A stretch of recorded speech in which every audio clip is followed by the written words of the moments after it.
Cannes, 61e édition, 3e jour. Allez, on continue à vous parler des marques dont on parle le plus sur la croisette et aujourd'hui d'une marque qui partait de très loin en termes d'image. Cette marque symbolisait à elle seule la mondialisation et la terrible Worldco et elle a réussi à devenir une des marques préférées des Français. Je vous le donne dans le mille, il s'agit de Coca-Cola.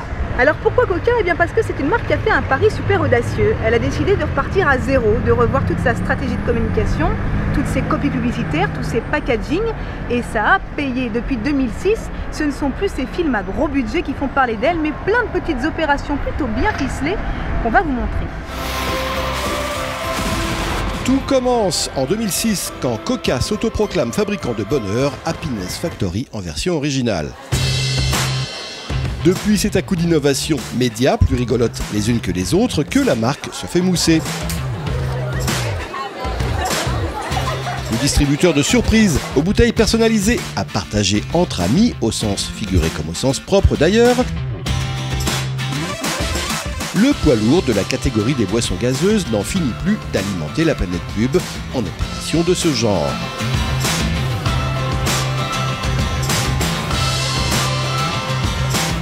Fournisseur officiel de joie plus que de soda, la marque s'est également fait remarquer en installant ce dispositif en Inde et au Pakistan en 2013.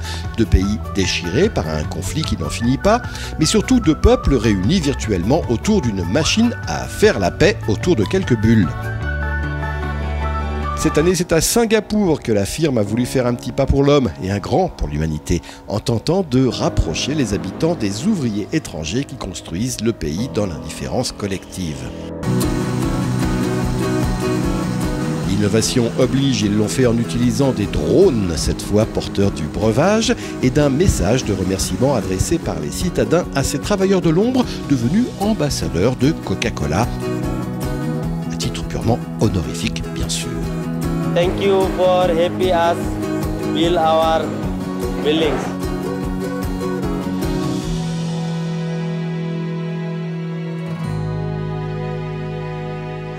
Voilà pour la petite histoire. Et comme à Cannes, on a un peu de temps de cerveau disponible, on a décidé de demander son avis à un publicitaire français parmi les plus reconnus sur la planète pub, un publicitaire qui a aussi eu l'occasion de travailler pour la marque. Coca-Cola a toujours été sur une démarche de partage et de bonheur. La différence, c'est qu'avant, il défendait cette idée de façon un petit peu mainstream, un peu impérialiste, et il nous vendait la société américaine qui se déployait dans le monde entier avec un côté un peu tout le monde il est beau, tout le monde il est gentil. Aujourd'hui, ils ont compris qu'il fallait être beaucoup plus local pour toucher les populations. Et ça marche. Ça marche parce que dans les pays émergents, Coca, c'est quand même une marque très aspirationnelle. C'est quand même la société de consommation qui a envie de découvrir et de profiter des grandes marques mondiales.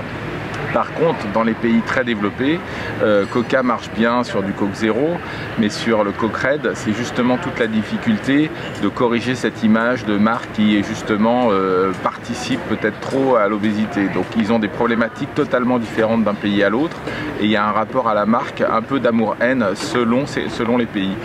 Coca, c'est un peu un éternel favori de la croisette. Depuis que la marque est en compétition, ils ont déjà 120 lions à leur actif. Qu'est-ce qu'elle fait de mieux que les autres ? Coca-Cola, c'est d'abord une grande marque mondiale. Donc statistiquement, c'est assez logique que plusieurs pays s'en emparent, et que les créatifs du monde entier fassent des campagnes créatives. Donc qu'il y ait plus de lions à Cannes sur Coca-Cola. Maintenant, c'est une marque aussi, comme je le disais, qui défend des valeurs de partage, de bonheur. Et ça, c'est très tendance depuis la crise financière, depuis les guerres, depuis le 11 septembre. Donc les valeurs de Coca rejoignent beaucoup les aspirations des gens aujourd'hui, ce qui fait que quand on se pose des questions, notamment de partage sur les réseaux sociaux ou de même d'activation, c'est la marque la plus légitime pour faire de la création. Allez, le mondial de la pub c'est bien, mais le mondial du foot c'est mieux. Ce soir c'est à Sao Paulo que l'Uruguay défiera l'Angleterre, autrement dit que la Céleste, vainqueur de la Coupe du Monde au Brésil en 1950, affrontera les Anglais dont la dernière victoire remonte à 1966 à domicile. Si le match s'annonce serré et âpre, qu'en est-il de leurs créations publicitaires respectives? Regardez.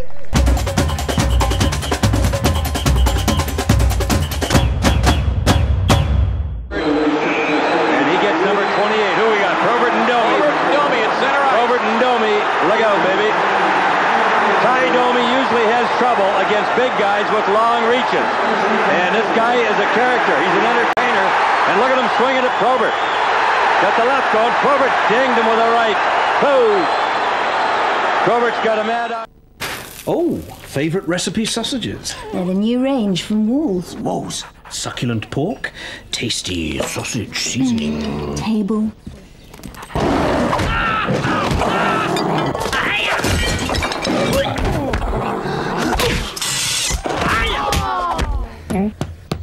Look, cat! New favourite recipe sausages from Walls. So tasty, there'll be trouble. Bueno, yo lo que te quería decir es que no te amo más, Raúl. Perdona, ¿me puedes decirlo de vuelta? Que no te amo más. Pasó una unión. ¿Vamos de vuelta otra vez? Pero, ¿vos entendés lo que yo te estoy diciendo? Sí, entiendo, pero no se oyó bien. ¿Podés decirlo un poquito más alto? ¿Con más garra, más intensidad?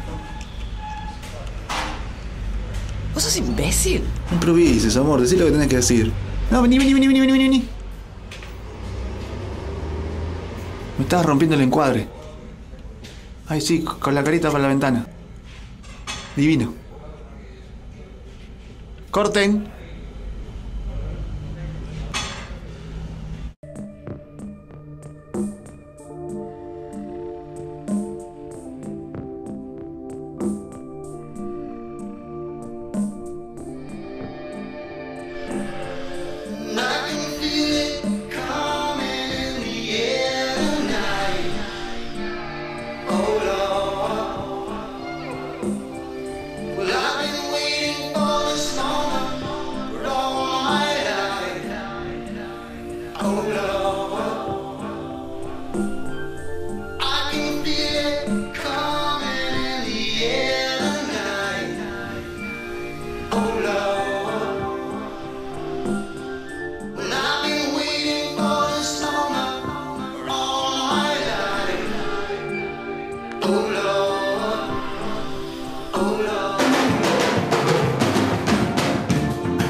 Voilà, c'est tout pour aujourd'hui. On se retrouve demain chez Instagram pour une petite exposition ludique.